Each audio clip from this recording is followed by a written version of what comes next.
Oh, hey, good afternoon, good morning, everybody, because it's morning where the hosts are for once. Welcome to the Rebel News Daily Livestream. I'm your host, Sheila Gunn Reid, and I'm joined by my friend and colleague from the West Coast, Drea Humphrey. Drea, how's it going? You look great today, by the way. Oh my goodness. Wow. I'm glad you said that so early, but thanks. I'm excited to do the show today. Yeah, it's going to be fun. Before we get too far into the news, I'll just tell everybody what we're doing, and then we'll jump right into the news of the day because there's a ton. And unfortunately, I can't stay late on the stream today because I have, as they say in the industry, a hard out. I have something that I need to be doing work related right after. Me too. As is the story. Yeah, as is the story of my life around here. I have to allot my day by the 15 minutes just so that I stay on track. Otherwise, it's like, oh, I got absolutely about 20% of the things I wanted to get done today. So to stay on track, I'll tell everybody what we're doing. This is the Rebel News Daily Livestream. As I said, we used to just be, well, not just be, but we used to stream on YouTube pretty well exclusively, except for the fact that now YouTube has completely demonetized us. So I think, frankly, it's just a matter of time before they kick us off the platform altogether. I think that's where this is going. The demonetization was sort of to get rid of us and disincentivize us from being there, which, frankly, is how you get more of me. When you tell me not to be somewhere or not to touch something, I'm like, oh, now I'm going to have to. But we are streaming also on Getter and Rumble and Odyssey. And the beauty of Rumble and Odyssey is that they allow you to support the work that we do completely willingly. Unlike what Justin Trudeau makes you do with the mainstream media, he just takes the money out of your pocket and gives it to these companies who hate you and you don't even watch. Isn't that wonderful? But if you'd like to support our work on Rumble, it's called a Rumble Rant. That's their paid chat. Send us one. We'll do our best to read it on air. And on Odyssey, it's called a Hyper Chat. And it's our way of basically turning the show over to you and democratizing the news a little bit. We want to hear from you about what you think about the work that we're doing. So that's out of the way. Let's get into the news. We'll start from Alberta because I'm leading the show and I get to make that decision. From Alberta, we've got a poll here. It's published in the Western Standard. Albertans trust independent media over mainstream sources. Yeah, no kidding. Yay! And, it's not shocking that this is coming from Alberta because I think out of all the provinces, we have the strongest independent media footprint here. True North is here doing some work, but between us and the Western Standard, we're really covering just about everything. And if you don't want to watch the mainstream media at all in Alberta, you really don't have to. We've got you covered on the video side between us and the Western Standard. We've got the written work covered. However you want to consume your news in Alberta, you can do that by completely dodging the mainstream media. It says a total of 42 Albertans say they trust independent media more than mainstream sources. Frankly, that seems a little bit low. I bet they polled like Edmonton heavy. And they said Western Standard, True North, and Rebel News specifically, they were asking about mainstream media sources. Are those taking media subsidies? God, I love the Western Standard, including CBC, the Toronto Star, and the Globe and Mail. I know, right? They totally explained it all. There was a big chunk that said not sure too. So that's probably why the number's lower, right? Because they're still on the fence. Yeah, and a lot of times too, I think these polls are sometimes they're inaccurate because you're like, Rosie Barton told me that if I read the Western Standard, I'm an extremist. So do I really want to tell this pollster that, do I really want to self-identify according to the CBC that I'm an extremist? And it gets more hardened towards independent media as you go down the political spectrum. So actually only 1/3 of Albertans preferred the mainstream media. 26 were unsure. Those are people who are scared of being doxxed, I think. And support for independent media among men was 43%, with slightly weaker support among women at 40.5%. A total of 61.1% of UCP voters support independent sources. I think and I think that would have been higher, but Rick Bell, who is a beloved conservative columnist here in Alberta, he still writes for the Calgary Sun. So there's a lot of people who are like, I can't say mean things about the mainstream media because we love Rick Bell, and he's great. He's awesome. I don't know how he's still employed there. I mean, I guess he knows where all the bodies are buried at Post Media. Maybe that's why they don't fire him. And then only 16% of UCP voters trusted the mainstream media. I think, again, these are old people who don't know how to change the channel from the CBC because their grandkids don't visit enough to show them how to use the remote. So save your grandkid or grandparents from the CBC, teach them how to use the remote. Yeah, they just have it running over and over and over on their TV as they go about their day. So, yeah. So this is, I think it's pretty fascinating because Western Standard's pretty new. Frankly, when you look at the media landscape, we're kind of new too. We're only 7 years around. When you look at, Post Media and them, they've been around for decades. But this is the impact that independent media is making in Alberta. We are more trusted than the mainstream media. Mm-hmm.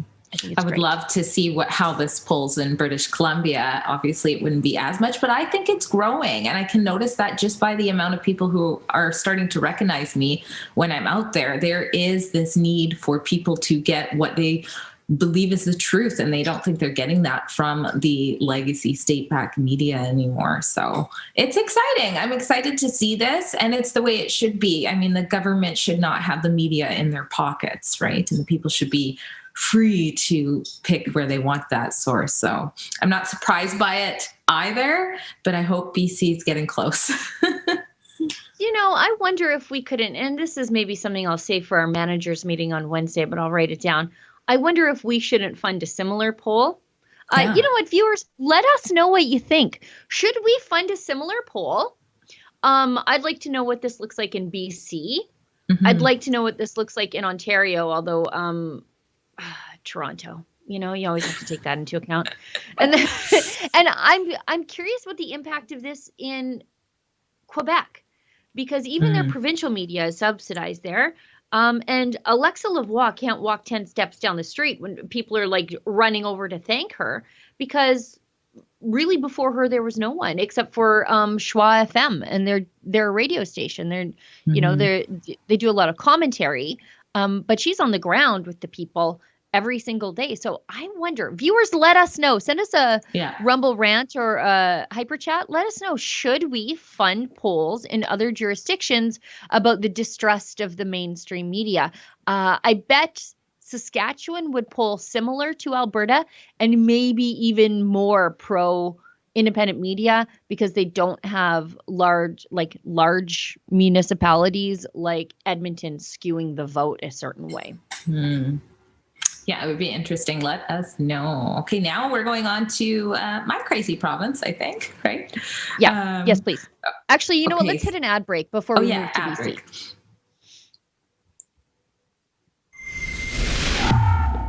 So I absolutely love having the opportunity to chat with you, to chat with our ever-growing audience. But I'd actually love for you to have that opportunity as well. We actually have advertising opportunities available with rebelnews.com. We don't get handouts from the government. We trust on supporters, viewers, and advertisers like you. So instead of folks listening to me in this spot, they could actually be checking out your company, getting information about your business. For more information or to advertise with us, send an email to ads@rebelnews.com. Okay, great. I love that. Now it's your turn, Drea. That's the best ad. Actually, you know what? I jumped the gun. We still have the Alberta, their largest economic drop, which is insane. We definitely should touch on that. So, yeah, let's talk about this because this is Jason Kenney for you. This is what happens when you label certain businesses essential and others not. Alberta experienced the largest economic decline during the pandemic's first year. This is from the Fraser Institute. So the mainstream media would describe these guys as a right-wing think tank, but these are, it's the Fraser Institute. They are, I'll say it, but I say this with love, nerds. And, and they have some very smart people doing analysis here, like professors in economics, people who understand this stuff. And it says that Alberta experienced the largest economic decline during the pandemic's first year. And this is when, especially during the first year, everybody overreacted. Everybody was scared. Jason Kenney said, we have to close every non-essential business. And I think if your business pays your bills, it's essential. Of course. They were leaving Walmart open, but closing the Reitmans. And I'm like, so it's dangerous for me to buy a blazer for an event over at the Reitmans, but I have to troll through Walmart to get it with like a gazillion people. It was so unscientific and stupid. And you know, like all the major sports events were closed. And then Quebec saw the sharpest employment decline. This doesn't shock me because they basically said you couldn't leave your house for spells after 8 p.m. Yeah. So if you started work in the afternoon, if you worked the night shift, you didn't have a job. No, it's crazy. It was such an overreaction, and it's so sad to see such a province like Alberta that has been prosperous take a hit like this. And how are we going to deal with the carnage from that situation? Now we're starting to slowly see the numbers and the data come in, but there's not a whole lot of acknowledgement from the people that enforce these things to say, hey, you know what? Sorry, we overreacted. We've learned from this. Let's never do this again, which is what we should at the very least be hearing, and we're not. So, well, and these numbers speak to the desperation of the COVID scofflaws, the people who said, no, sorry, I don't care what the government is telling me. I cannot close my doors. I cannot. I will lose everything. This tells me that the compliant were driven into bankruptcy, which only justifies the actions of people like Chris Scott even more. Chris Scott, the owner of the Whistle Stop Cafe, who just flatly said, I'm not, especially in a town of 500 people that didn't have a COVID outbreak, never a case associated with his restaurant. People came from all over the province to go to this little tiny place in the, literally in the middle of nowhere.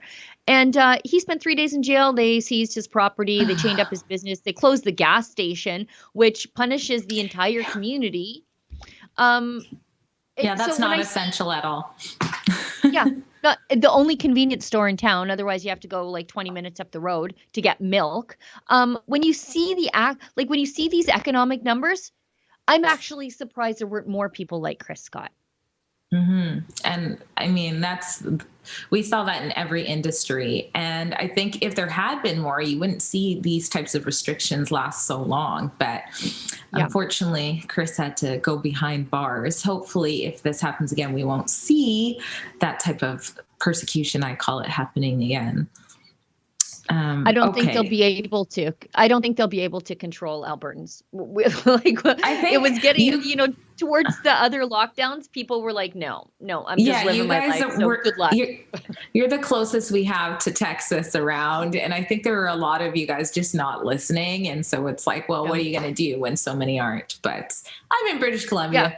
Different story. We got to the point. We got to the point where we're like, what are you going to do? Put us all in jail? You're going to take us all?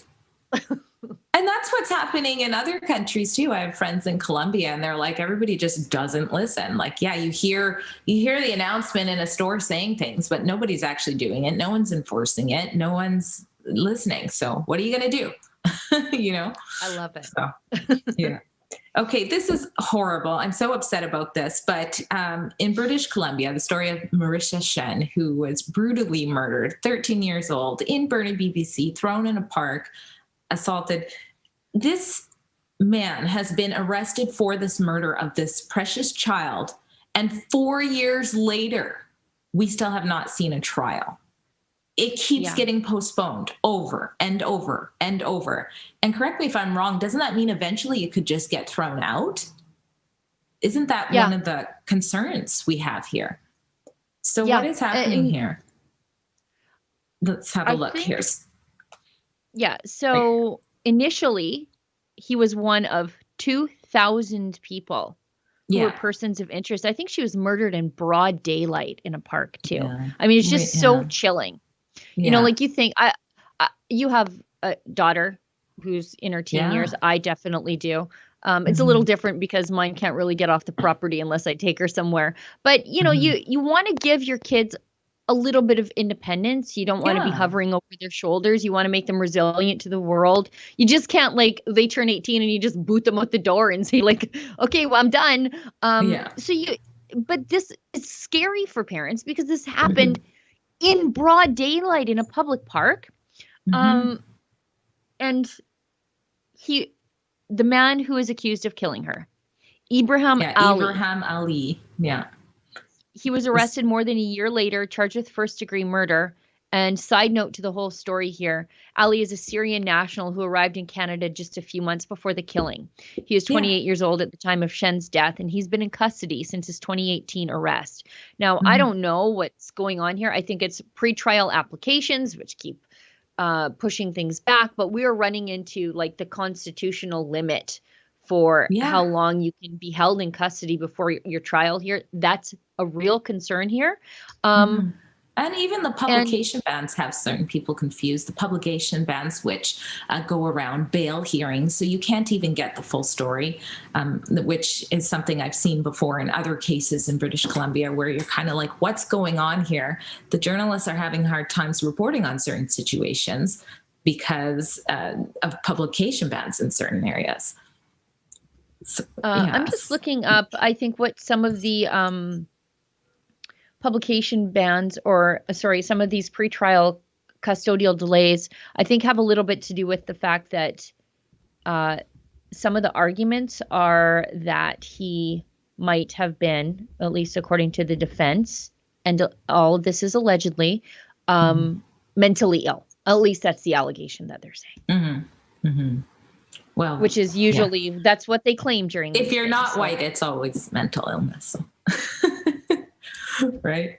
But this is horrible. I have reached out to the family. If they're watching, I would love to talk to you about this. I can't imagine what you guys are going through, having to wait and have this matter pushed aside so often. So please reach out to me if you'd like to get some attention on this.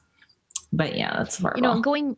Going back to some of the reporting that came during his arrest, like when he was first arrested, I find it odd that they're sort of now going down the path that maybe he's mentally ill, because acquaintances and friends who were speaking to the media at the time said, I'm so shocked that he did this because he seemed so normal. And usually people who are mentally ill, those things sort of exhibit themselves to the friends around you before you start killing people. Allegedly, but a friend of the Ali family, whom CTV has agreed not to identify, says he's shocked and shaken by the arrest. That friend described Ali as calm and respectful, adding that the suspect is a, quote, normal guy. He doesn't act weird. He doesn't act like somebody who's done something. That's strange. Exactly. So what's going on there? Well, hopefully we'll find out. I'll have to keep a close eye on that. But that is definitely not cool. This is kind of crazy and kooky. So residents in Kelowna, in a Kelowna homeless camp, are saying that they were paid by a city councillor candidate. His name is Daniel Joseph. And that they're saying that they were paid to attend a protest with him. This is so funny. So he says and admits to giving out free burgers and donations, but says he did not specifically pay anyone from the homeless population to attend the rally for affordable housing outside City Hall Monday. However, when Castnet went to the camp and asked people, they said, oh yeah, they were paid $50. And it seems like it wasn't just one of them. They were paid $50 and a burger in exchange for their attendance outside City Hall.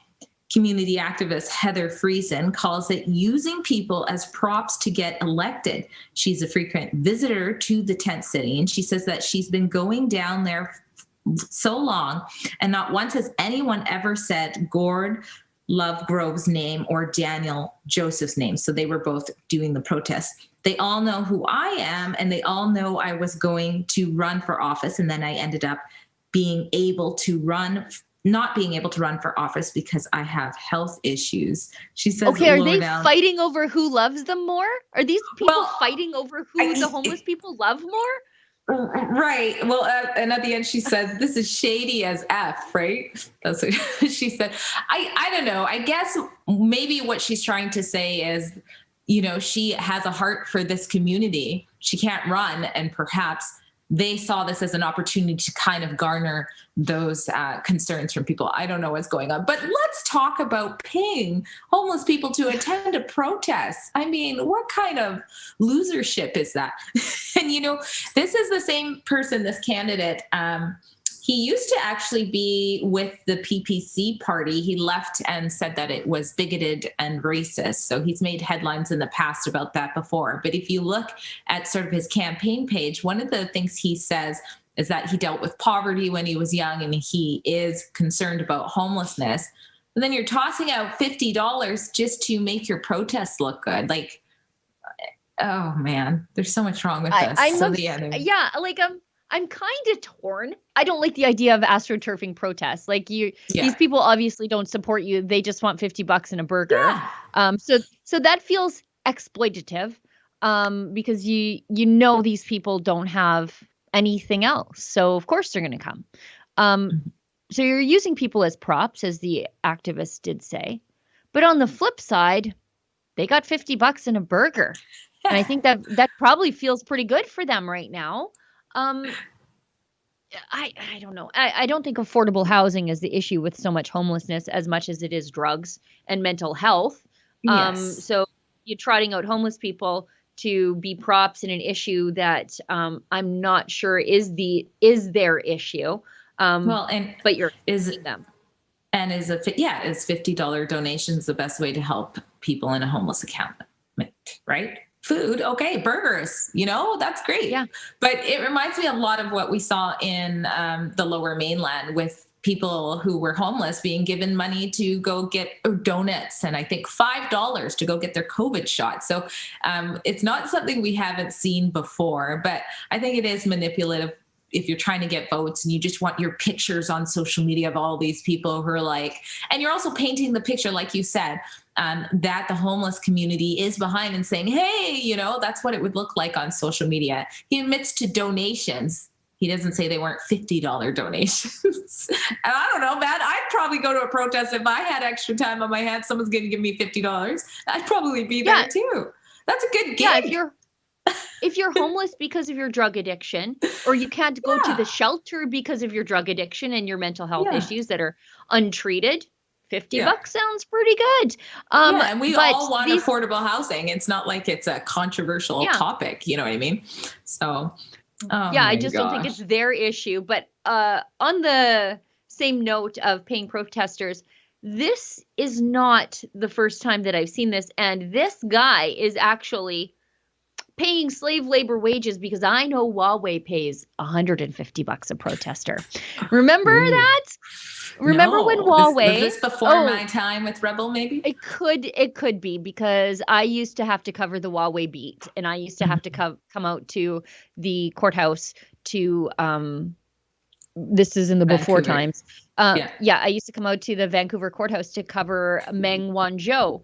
She was I call her the Huawei princess. She was the CFO, and she was arrested on an American warrant at a Vancouver airport, which is our obligation to arrest people who are running from American laws in Canada. Otherwise, we just become a dumping ground for people running from justice in America. So yes, we must arrest these people and turn them over to the United States in the same way that they would do the same thing for us. So we arrest her at the Vancouver airport on an American warrant. So in retaliation, China snatches up 2 Canadians, Michael Spavor and Michael Kovrig, holds them hostage in a disgusting Chinese jail. Whereas Meng, she's out, I think she was jogging, shopping. She had to wear an ankle bracelet. Mansion. She's staying in a mansion. And while nobody else was allowed to see their family during Christmas lockdowns, her family was flown in to see her during Christmas. Oh, gross. That's really bad. Gross.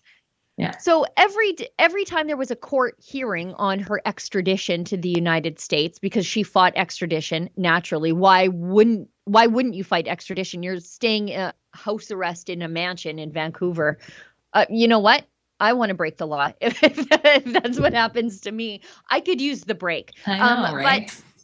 But so you would have these like AstroTurf protesters protesting for her release at the courthouse, goodness. where on the flip side, you would have all the Uyghur protesters who are so often the victims of Huawei surveillance. Huawei developed software for the Chinese state to ethnically identify your Uyghur features. Uyghurs are the Muslim ethnic minority in China, so that they could use facial ID to grab the Uyghurs and stick them in a re-education camp or residential school where they strip the kids from their Muslim name and have them abandon their Muslim culture.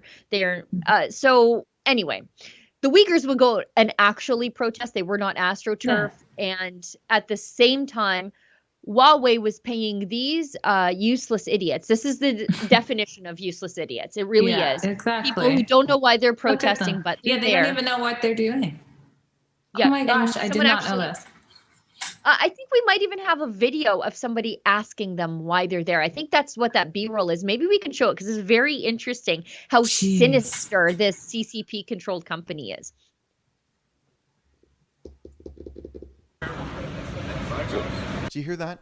Miss Meng, Miss Meng. Well, where have I seen that before? Which will prove Miss Meng's innocence. Huawei stands with Miss Meng in her pursuit of justice and freedom. All of these posters, for some reason, are using the exact same messaging as the company. And it got me thinking, could these protesters be paid actors? Well, this is Huawei that we are talking about, effectively indistinguishable from a state corporation. And we know China and their love of propaganda. Well, it just so happens that Rebel News has indeed identified one of these protesters, and we're working on more. Julia Hackstaff is the first one. She is a professional actor, wouldn't you know, in Vancouver, British Columbia. She has been featured in multiple films, according to her IMDb. Here's a few excerpts from her portfolio video. I see you got your PhD at 18, astrophysics. Dark matter distribution in disk galaxies. That's the stuff that makes up the universe. $150, they paid too much. See it. No, but it can be inferred by gravitational effects on visible matter. The Reston campaign says that you lack the experience to be president of the United States. Anyways, this is fine. This is fine. You get the gist. They were hiring professional actors out there, and I think somebody actually the amount. How did you guys find the amount was 150? I don't know. Maybe I'm going on to. I'm so fascinated with this. Oh, okay. So that actor, Julia Hackstaff, she's not good. She wasn't good. Okay. CBC, once we identified her, CBC actually tracked her down and followed up on our work, it sounds like. We're not real journalists. Yeah. Your face is frozen when you said that. Okay. Oh, I shouldn't be laughing. I think I froze up. Yeah, you froze up at the funniest moment. It was hilarious. Everybody had a stupid look on their face, including Ian there. But anyway, Julia Hackstaff, CBC tracks her down, follows up on our work. Good for them. Apparently, we're not real journalists, but quit stealing our work.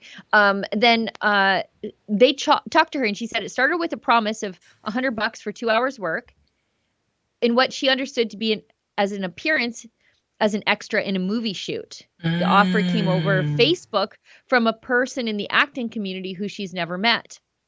And then she was recruited. Another person said that she was promised $150 just to show up at the courthouse and hold a sign. I was told it was to free Ms. Meng. I'd never heard that name before in my life. I had to go and Google what Huawei was.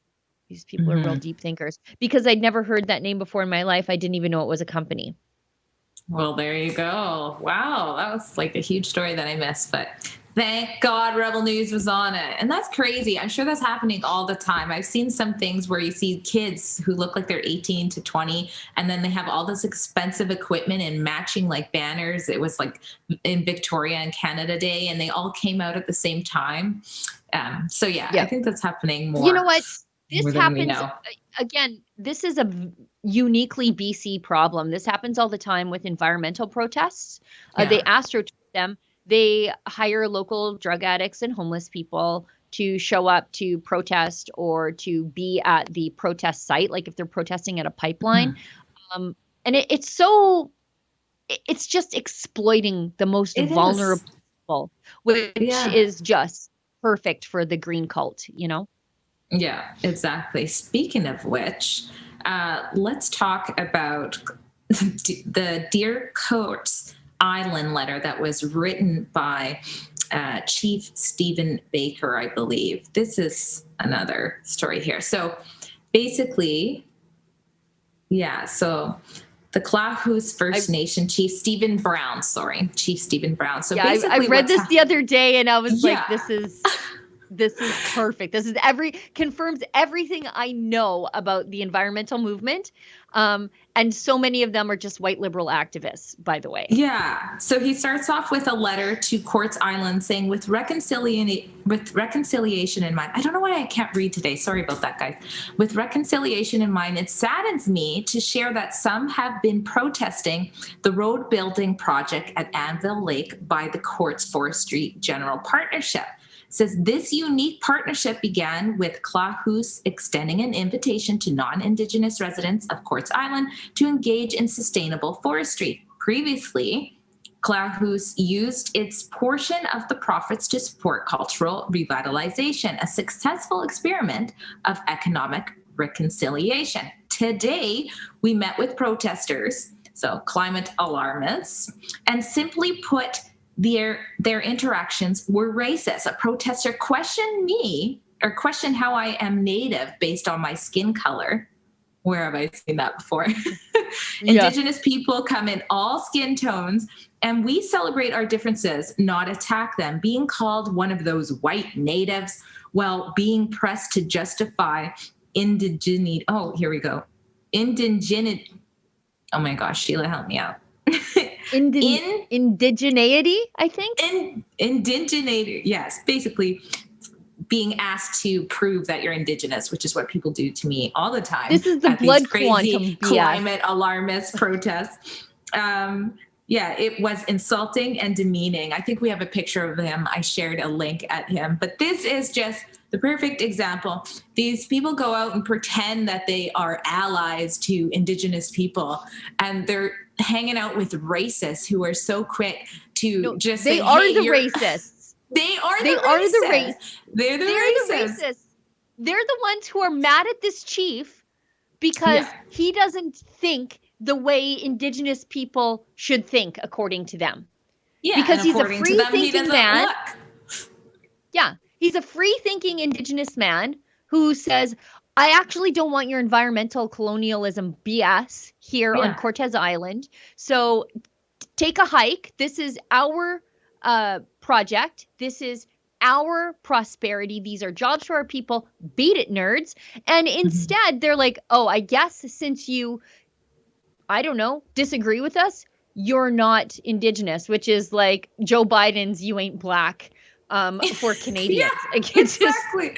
It is. And I've had that happen to me in 2 different reports where I'm told, hey, get out of here. You're offending Native people. And I'm like, well, I am Indigenous. And remember the one at the encampment camp where the guy's like, oh, that's a clever touch or whatever. And then more recently, oh my gosh, on Canby Street Bridge, or just like, oh, you're playing a card or whatever. They just think if you don't look like it, you're just making it up. But yeah, Indigenous people do look differently. And this guy, I like that he wrote the letter addressing this. And this is basically a road that's going to go through what they're saying, what they're protesting. It shouldn't go through old growth. But this is going to help a lot of people in the community. Of course, it helps with making jobs easier and everything like that too. And plus, this is an agreement that's happening between the First Nation and the surrounding areas, and they're getting along just fine. And then you have these other people coming out of nowhere protesting, causing all the stink and being racist while they're at it. Yeah, and Cortez Island, I feel like I want to go there sometimes when I'm in BC, but then I'm like, it's almost a little bit too hippie for me. But they're the good hippies, they're the ones that don't prickle me the wrong way. There's only 1,000 people on Cortez Island who live there year round. And they describe themselves as a diverse bunch united by a desire to live independently. And that appeals to me. That's why I'm like, I think these are the good hippies. They want to live independently together. They're farmers, loggers, artists, teachers, retirees, and my favorite, city refugees. So these are people who move They move there for the desire to live their life the way they want without having other people tell them how to live their life. Now, if you want to be a hippie and never wear shoes, you can do that there. If you want to be a logger, you can do that there too. They're united, as they say, in the desire to basically leave each other alone, but do it all together. And then you have these people from off the island say, sorry, we're going to tell you how to live. This did not go over well on Cortez Island. No, as it shouldn't. So I think we are about to go to another ad break. So let's see what we have in store. Well, the remains of 215 children have been found in a mass grave in Canada. Do you want to get closer to the truth about what was actually buried at Kamloops Indian Residential School last year? So do I. That's why the Rebels are doing a live screening in Calgary at Canyon Meadows Cinemas, and we want you to join us. We'll be there to watch this documentary with you, meet and greet you, and answer any questions that you have. I can't wait to see you. There's more info below.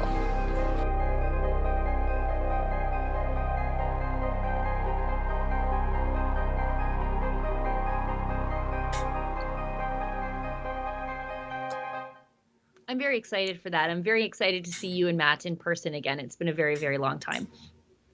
Yeah, it's going to be great to see you. And I'm kind of surprised about the warm response I'm getting in emails and things like that from the people who have already watched it from behind the paywall at rebelnewsplus.com, right? But it wasn't an easy documentary to put out. You're kind of like, oh my gosh, they're going to shoot the messenger. But people seem to be really appreciating the fact that we just show the facts. There's no hysteria or anything. We just take you with what we found. And so I'm excited that more people are going to watch that with us in person in Calgary on the 28th. So I really hope to see you guys there. I think we are about a third of the way sold out. So if you want to do that, make sure you get on that right away. If you go to kamloopsdocumentary.com, I believe all the information's there. But yeah, we'll see. I think it's going to be great. Yeah. I have to buy a new dress though. Which is, it doesn't hurt Oh my gosh, feelings. We have to wear a dress. I'm glad you said that. Am I supposed to wear a dress? No, you don't have to. I didn't even know. You don't have to, but well, if you're wearing a dress, premiere. I have to wear a dress. I can't. You can't wear a dress and I show up like, I don't know, in my Justin Castro shirt or something. No, it's a movie premiere. This is a big deal. This is a big deal. Yeah, you're right. You got to dress the part. You're right. Yeah. Let us know if you're coming in the comments. Yeah, and you know what? I'm really proud of the way that you guys approach this story, because you approach it as though the people of Kamloops deserve to know the truth, and nobody is helping them find it. Yeah. It's true. It's crazy that Oh, we're moving on. Go ahead. Yeah, we should, because we're quickly running out of time. I think we have some. Okay, well, we have some chats that we should read, right? So we have. Okay, let's read those first. Yeah, let's read those. Okay, so Phrasebo, always a familiar face on live streams, donates $5. Thank you so much. Says, countdown, just 2 more days until the worldwide Freedom Rally kicks off. If you live in Hamilton, come join us at Hamilton City Hall at noon, Saturday, September 17th. If you don't have signs, don't worry. I'll be bringing flags and signs, plus water, music, speakers, and fun. Thank you. Okay, so yes, I think we're covering. But he's not paying you $50. So just come. Yes. And Fraser's not paying you. Exactly. He's not paying you to be there. Just come. And people will just come. For the first time in a long time, Vancouver's not having one of these. So I don't know what's going on. But apparently we're not having one here. But there are multiple ones. And I think our journalists are on it. So thanks, Phrasebo. And he donates another $5. Saying that produced by Fighting Hate 101, watch this video, just 2 more days till we rally at Hamilton City Hall at noon, September 17th. So there you go, from Phrasebo directly. There, I think we can go to the next one now. Yeah, it's the World Health Organization. This nonsense has been around for quite some time. It's called the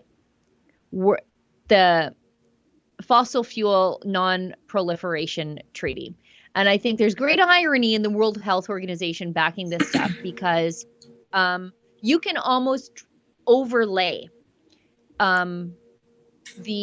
if you take places of the world that don't have electricity and you take places of the world where there is excess infant and maternal mortality, the graphs are almost like the more electricity you have, the less infant and mother deaths that you have during childbirth. That's how important electricity is to the survival of the human race, and to making life less miserable and less short in the developing world. So when I see the World Health Organization treating fossil fuels like nuclear weapons, because you're using the same language here, it was like the Nuclear Weapon Non-Proliferation Treaty. That's where they get this language from. They're treating it like it's a nuclear bomb that's going to blow up and destroy the world. I think it is, again, I'll use the same phrase again, environmental colonialism.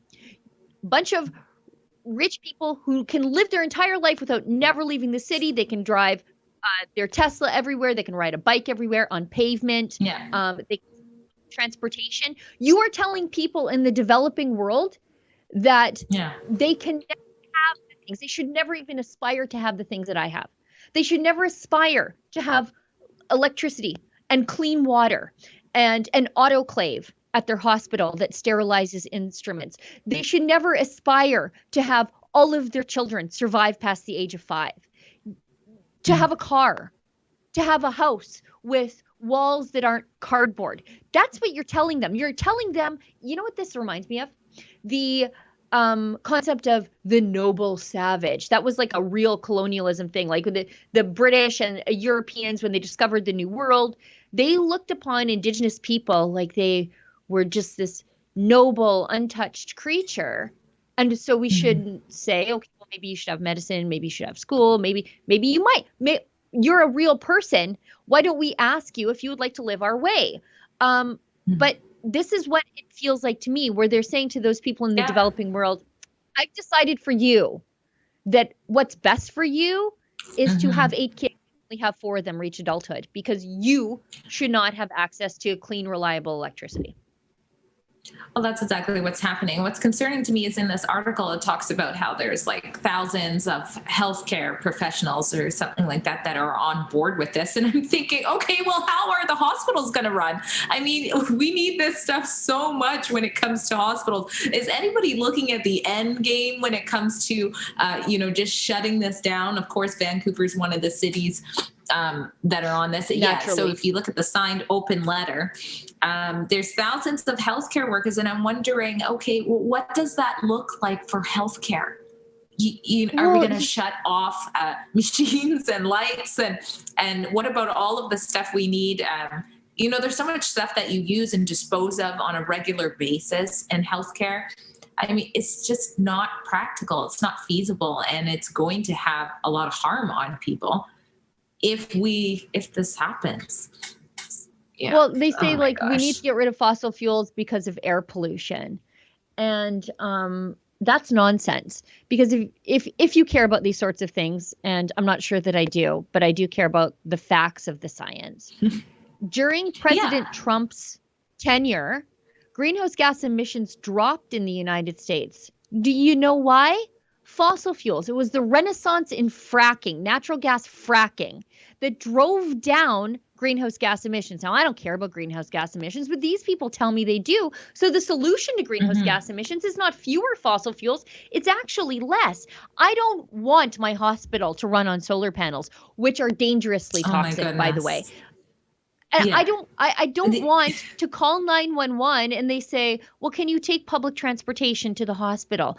Or can you wait for the ambulance, which is 2 guys and a bike and a wagon, because we're worried about our greenhouse gas emissions? This is catastrophic. And at the end of this, it only ends up with us talking about whether or not grandma is worth the carbon emissions to sustain her life. That's where this conversation leads. And I don't want to get there. And it talks about the flooding as an example in Pakistan and the 600 people who died in the heat wave last summer in Vancouver. It uses as examples of why we have to do this. Well, the heat waves, first of all, there was a lot of elderly people staying in their home for isolation reasons too, which I don't think. I mean, they were terrified of going out around public and getting things delivered to their door, which isn't what they normally do. A lot of elderly people would go and sit in malls and do things like these. And now these were off places that you could not go if you felt like you were at risk. And who was at risk? Well, it was the elderly people. Who was most likely dying out of the 600 people was the elderly people. So there's other things at play here too. So it's just, well, and I would, sorry to interrupt you. I would love it if old people could afford air conditioning, but they can't because the cost of electricity is too high because of green schemes. Yeah, let's save their lives that way. I mean, you know what I mean? And the air conditioner is so expensive. Yeah, there's a lot in here. Somewhere in here it says about 1 in every something amount of deaths are due to climate change. Am I right? Where is that? Anyways. Yeah, how do they even know that? But I mean. Yeah, that's what I want to dig into. Oh, I don't know where that is, but I'll have to do a write-up or something specifically on that claim because it's like, where are you getting that? Are you connecting that? So they're just throwing out all these things, and then people who don't have time. Everybody's so busy. They don't have time to dig in, or just hearing these things in different areas. Oh, well, there's healthcare professionals involved. It must be true. Oh yeah, there was 600 people who died. Oh my gosh. Yeah, we must do something. And you're right. It's going, if they actually successfully shut down the amount that they want to shut down of these things, how many people would be dying, starving? How many jobs would be lost? It wouldn't be pretty. So. Well, I'm sure the people are absolutely would still have their electricity too. Oh yeah, they'll be fine. These people are absolutely insane too, because when you look at the sheer cost of healthcare in this country, if you take the amount of economic activity generated by oil and gas out of the Canadian economy, you do not have a healthcare system that is available to the public. It just collapses in on itself like a dying star because there's no money to fund it, especially as we have an increasingly aging population that is increasingly reliant on medical care. You just decide to shut down the fossil fuel industry. Godspeed to you paying for public health care for everybody. But they also say some crazy things in here, like the list of ways climate affects health goes on and on. For example, extreme weather disrupts medical supply chains. No. COVID shutdowns do that. Youth are experiencing higher rates of anxiety and depression. Quit scaring them about the end of the world and they'll be fine. Yeah. Don't infect them with your anxiety. And this is my favorite because you can fact check this BS in real time. Living near refineries or coal mines leads to increased risks of asthma and cancers. I live in a place of Alberta that is colloquially known as Refinery Row.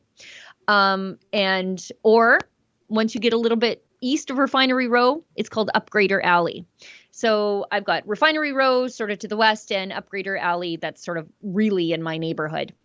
And we have these air quality monitoring stations. They're the temperature stations, but you can actually check the particulate in the atmosphere. And they have them in Fort McMurray, and they have them outside of the coal plant at Genesee by the mine there, like literally outside. And without fail, unless you're experiencing like smoke from fires right now, like we are, without fail, our air quality is always better than Vancouver, where these bad ideas come from, or Toronto or Montreal or Ottawa. Without fail, we are underneath industry, and it is way better. By the way, if you're scared of what the refinery pumps out, don't eat any food, because this is also where we grow your food. So just eat crickets, although they'll still need that to grow the crickets or whatever, distribute the crickets too. So yeah. Okay. LifeSite News. Next story. LifeSite News. It feels good to stay on track. By the way, on this show, it feels good. This is not my normal experience. LifeSite News. This is interesting because, we're always accused, us people on the right, of not caring about women, but apparently we're not hurting them. Unlike the burning churches of last year, not one single abortion activist has arrested for firebombing or attacking pregnancy centers or churches. So again, we, like on the right, you hear the left always saying, or the media, but I think I'm repeating myself there. They say, like we have to protect against violent right-wing extremists. For them, I think that's nuns who pray across the street from these abortion factories. But while, pregnancy centers, so those are people who say, oh, you chose to keep your baby? Let us help. What do you need? Do you need help with housing? Do you need help with food? Do you need help with diapers? Do you need to learn how to be a mom? Because some of these girls have no idea. So those places are being firebombed, vandalized, and attacked. Churches are being firebombed, vandalized, and attacked. Not a single person has been arrested for this. And yet the media won't shut up, and left-wing activists won't shut up about the dangers of right-wing extremism. What are we doing? Yeah. What are us right-wingers doing? We saw that with the trucker convoy. It was so dangerous. Oh my gosh, enact martial law. It's like somebody put a flag on Terry Fox. And that was basically the worst they could come up with, and some random guy with a flag. And then you compare it to, I don't know, Black Lives Matter protests, and look what happened there. How many deaths, how many Black-owned businesses were destroyed, Black-owned homes. It doesn't compare when you look at, there are extremists on both sides. But when you look at what's happening, if you want to look at the political spectrum of who's doing what, the left, by all measures, are the ones doing these crazy things. So burning cities. Truckers went and had bouncy castles. Truckers had bouncy castles. They didn't burn down entire neighborhoods. Hot tubs. Yeah, bouncy castles, hot tubs. I'll never forget when the mayor's like, they have bouncy castles and hot tubs. It's like, Emma, is this real? Watching this. I know. It couldn't have been any more peaceful. There was one video, and people, with that many, sorry, we're talking about at the same time, but with that many people angry and who have been marginalized and discriminated coming to Ottawa, and like bouncy castles and hot tubs are actually making the top of the complaints from the mayor. I saw this video from one of the crazy city councilors there in Ottawa. I think her name is Catherine McKinney. Naturally, she has pronouns in her bio. And she posted a video of herself walking down the street during the trucker convoy. And everyone was like, oh my gosh, you're so brave to face the truckers. You're so brave. And I'm looking at it like, it's not brave. Nothing happened to you. Like literally nothing happened to you. They know you're the left-wing activist who's out in the media. Crap talking them. I'm trying to check my language here. In the media every night, going to your Twitter account, complaining about them, bashing them. And they are so peaceful. They know who you are. And you can walk past them and they don't even care. Oh, you're so brave. Oh, there she is. I was on the ground during the convoy occupation of our city. Oh, man. Oh, my God. It's such a clown They should be world. medicating the water in Ottawa. They should be putting something in the water in Ottawa to deal with these people. Something. Oh, man. You know what? We're quickly running out of time. So I want to talk about this video. We'll jump ahead, and then if we have any more chats, we'll talk about this. But I'm sure by the time we talk about this, do an ad break. I think for this might occupy where you're going. Yes, it's Noelle McMaher, a 10-year-old transgender model and activist. Okay. I've met 10-year-olds. I've had 3 of them. Let's show the video and then we'll talk about it, because I'm just like, do the people who write these lines, have you ever met a 10-year-old? Anyways, Noella McMayer, a 10-year-old transgender model and activist, opened and closed Renaccio's, I hope I'm saying this right, okay, so this is New York Fashion Week. Obviously, I don't care about New York Fashion Week. Renaccio's New York Fashion Week show. Let's show this. This is crazy.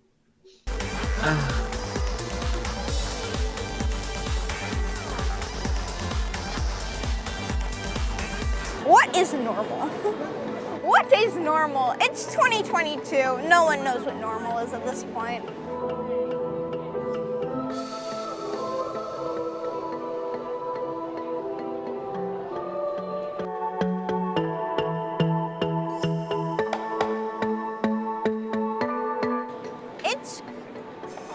to have that title, and it shows that I actually am like showing other people and kids that being transgender isn't bad.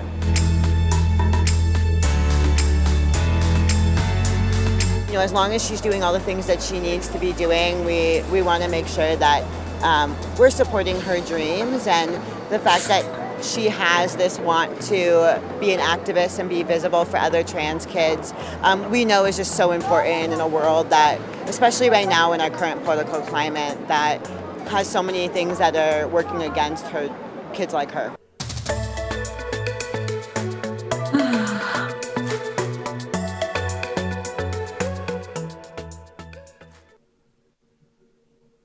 Like, I'm sweating with rage. Like, I feel like uncomfortable in my clothes. I'm so angry watching that, because that is a child victim. And as soon as I saw images of the parents, I was like, oh yeah, yep. That's, I could have picked them out of a lineup. Everybody who watched that child walk down the runway should be canceled from life. They should not be admitted into polite society. I cannot believe how far we've fallen. A 10-year-old, if properly It's left terrifying. alone if you leave a 10-year-old to develop their own interests, they do not turn out like that. Somebody did this to that 10-year-old, and I think we can pinpoint the two people who did it. I think so. My mind was focused on what can I say to, it's hard to even talk about this. This is so concerning. It's gut-wrenching to watch.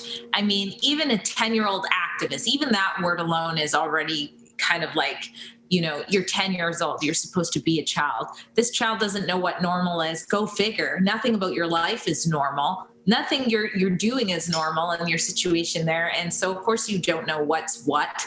And to be celebrated, for this to be celebrated is just so disturbing to me. And no, this isn't about bigotry. This is just the simple matter. When you're 10 years old, your brain is not developed. Your brain isn't even developed till you're 25. It's way from being developed at 10. You don't have reasoning. You don't have judgment. There's some 10-year-olds who are going to want to be a pirate. There's some 10-year-olds who are going to be want to be a princess or whoever. And, you know, parents don't, we've had this conversation before.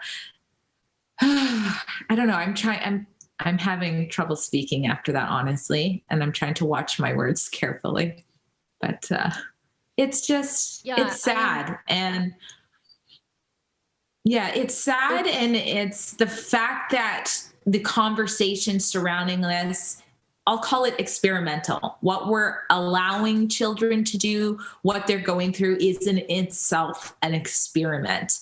And nobody is following up on it. People are not allowed to talk about it in certain directions. And, you know, and when the parents showed up, it's like, I mean, what's going on? Living vicariously through your child. That's what it looks like to me. I could have picked those two out of a police lineup. If somebody said, oh, pick the two people who did this to this child, no problem. Would have both of them. You know, it's like the creators of these videos and these news stories and these activists, they forget the rest of us have met a 10-year-old. Some of us have even raised a couple of 10-year-olds, or three, in my case, drastically different children. All of them are just completely different from each other, polar opposites. But there's so much the same with 10-year-olds in that this is not anything even remotely on their radar unless you put the script in their mouth. They do not choose these things. They do not have interests. It's not who they are. This is an adult. Again, their anxieties and problems on a child, and it is a social experiment that is going to end in catastrophe and mass suicides, I think, in about 10 years from now. Yeah, I think it already is. I mean, we've seen out of the UK, we've seen sort of, they were more ahead of us and what we're seeing and things, and we saw what happened there. So Yeah, I'm I feel blessed to be working with Rebel News, where we are allowed to talk to people about the other side to stories like that, instead of just being like, okay, this is great, this is so awesome. You know, a 10-year-old transgender activist with her belly button showing as she's walking down, you know, like there's just so many layers of this is just wrong, you know. Go play soccer with your friends, go to the playground, you know. You know, even if your child were struggling with their sexual identity, it happens. Even of course, you know, when you don't have obvious activist parents, but more often than not, it resolves itself by puberty. But how do you undo this? So this is a prepubescent child. If this resolves itself by puberty, how does this child roll back the clock? You've trotted them out in the media. You told them they were an activist. You had them at Fashion Week. How does this child regain their own identity after they've been made into this avatar of social justice and acceptance? What happens when they change their mind? What happens when they say, you know what? That was kind of crazy. I feel, actually, I do, now that my hormones are all straightened out, I feel like I'm sort of right in my right body. How do you go back? You can't erase this. This doesn't live on the internet forever. This child cannot go back to normal. Although I'm pretty sure they never experienced normal. Yeah. And who in their circle is going to help them through that? I mean, I don't know those parents, but something tells me it's not going to be them. If you're in Canada, you're not even allowed to have those types of conversations, basically, right? You can't, it's conversion therapy. But yeah, so this is something we're going to have to watch closely, and we're going to have to just unfortunately have a lot of reports about what's happening to these kids who are going through this. In my personal life, I have met parents who have a 3-year-old transgender child. And the parent, one of them, said that they believe that they are lesbian, but they never fulfilled that part of their life, and they're married to a man. And so how did your baby become transgender? How does that happen? How does a 3-year-old become transgender? What is that? So, yeah, it's very sick. Troubling. And that is outside of the issue of why the heck do you have a 10-year-old at Fashion Week? Yeah, exactly. That's why there's so much wrong with this. These are, I look back at the 90s, especially a 10-year-old biological male, by the way. When you look back at the 90s and those thin, rail thin, and I say this as a thin woman, you see those like rail thin models who look like prepubescent boys. I don't think that they were looking for a desirable thin female body. What they were looking for were women that look like boys. And so I would never kids, underdeveloped women too. Underdeveloped women, underdeveloped kids. The last place that I would take a minor is New York Fashion Week with all those weirdos. It's just like, where's your concept of like safety for your child? If you are, and this is not my argument, but this is their argument. If you're allowing your child to trans themselves by 10 out of safety, what in God's name are you doing taking that child to Fashion Week, New York Fashion Week, where like the weirdos live? No thanks. Yeah. Wow. Oh my gosh. It is over. I do have an interview to jump onto. Do we have any? I do too. We do have we have one more chat. I'll get to that. And yeah, I have to get out of here too. I don't know how I'm going to fit all this stuff into today. We've got Not Two T's gives us $25. Sheila says it's good to stay on track. It is good to stay on track, isn't it? By the way, when will Menzoid be coming back? He was with me. What day is today? Thursday. We were together on Tuesday. So he's just got, frankly, David's got 2 days off, which he really deserves because he works nonstop, evenings, weekends, whenever the news breaks, Menzoid is out there. So David's off today and tomorrow, and then hopefully the weekend a little bit. So well deserved, but he'll be back. You'll probably see him in the chair on Tuesday. Yeah. Okay. And I think that's it. Do we have another? All right. Yeah, we do. So we have Canadian Mom 1997 says, what do you think about Jean Charest lying about his involvement in the World Economic Forum? He is a member since 1994. So I don't know. I'd have to do more digging on that. I think a lot of people. I do know that some of these politicians, they didn't exactly know much about the World Economic Forum years ago, as did we, I can't even talk today. I'm sorry, guys. But so some people showed a picture of Pierre Poilievre with Bill Gates like 7 years ago or something like that and made a big deal about it. But it's like, how many of you would have taken a picture with Bill Gates 7 years ago? Quite a few, I think. So I don't know, you have to look into it and find it, but I didn't know that he lied about it. I must admit, I wasn't aware about that if he did. I guess at the end of the day, at this point, as Hillary Clinton would say, what does it matter?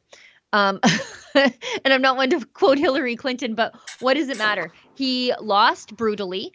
And though he said he was built to win, he is heading back to the private sector. And hopefully we'll never see him again in politics. Although I feel like Hillary Clinton, he's going to keep coming back around because he thinks next time just might be his turn. But he's gone. So who cares? If he lied, he lied. He can tell it to Huawei. I don't care. Just don't say Beetlejuice 3 times. Never mind. All right. Well, thank you guys so much. We have to run. Thanks so much for everybody who tuned in. Yes. Thank you, everybody who tuned in. Thanks, Drea, for co-hosting with me. Thank you to everybody in the office in Toronto who works to put the show together and everybody behind the scenes across the country. We'll see everybody tomorrow. Well, probably not me, but somebody else, because I think I'm in court tomorrow covering a case. And as David Menzies always says, stay sane. Why he's threatening to sue us, why he hates us, why he calls us poison that must be destroyed, why he says the truckers should have their trucks cut to pieces, why he hates Pierre Poilievre, and why he thinks Trudeau's opponents should be silenced. Like I say, he claimed the report was about Russian disinformation on the internet. He says he studied millions of tweets and made a list of those Twitter accounts that promote Vladimir Putin's agenda. But look at one of the 5 criteria he says he looked at. And if you did this, you were promoting Russian propaganda. He said that anyone who vocally opposed Justin Trudeau could be flagged by Boucher as a Russian agent. I'm serious, not exaggerating. Let me quote directly from his study. He said, promoting a specific